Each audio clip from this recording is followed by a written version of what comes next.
สบายดีพี่น้องมาเบิ่งน้ำกันพี่น้องตัวย่างอันนี้ปลาใหญ่เริ่มเทิมเลย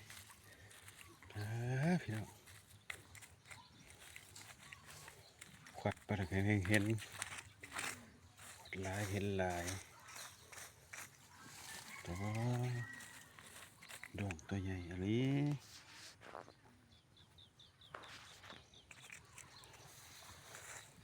นี่ไหนบ้างเนี่ย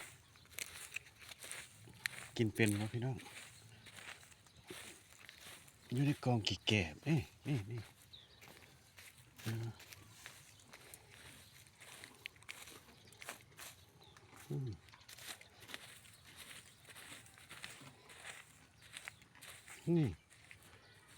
อ้าว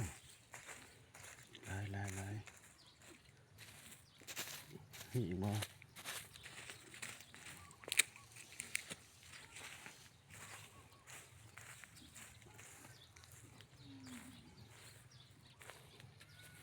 โอ้เป็น10พี่น้องเอิ้นว่าบ้านคอยเอิ้นด้วง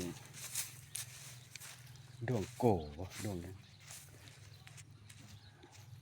ด้วงขี่ควาย เอาไปหูกระบอกเลยเด้อ